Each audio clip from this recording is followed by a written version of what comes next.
Customer advocacy is really all about the strength of a brand's franchise.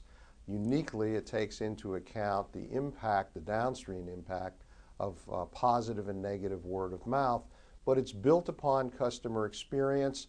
It's also built upon a level of favorability, consideration set, and some other components. But by and large, it's really looking at how strong your brand's franchise is relative to everybody else in the field and what you can do to leverage that even further to create even stronger levels of customer advocacy.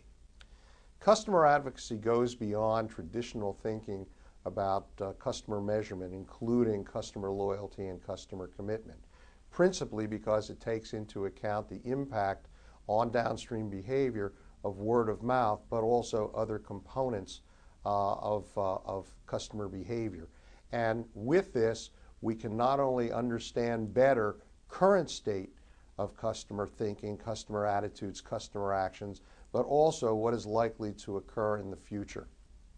If you think about the measures that are traditionally used to understand customer behavior, customer loyalty, recommendation, satisfaction, customer advocacy has been found to be far more consistent, far more powerful in understanding key elements of behavior like usage, frequency, and particularly share of spend.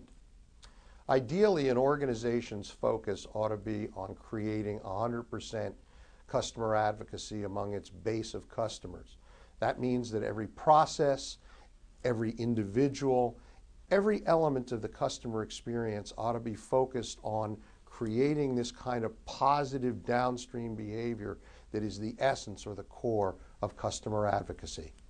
Customer advocacy is particularly challenging in the banking industry where there's a fair amount of inertia and relatively little switching, relatively little change.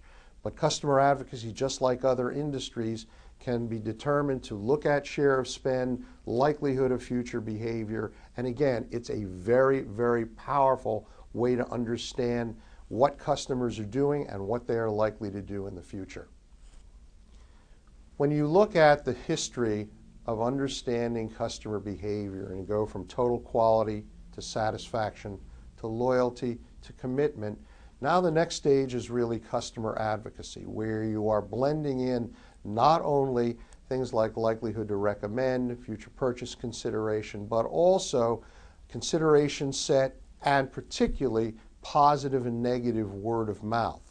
This is extremely important because it's the first metric really or framework for understanding customer behavior that includes the powerful impact of offline and online customer word of mouth.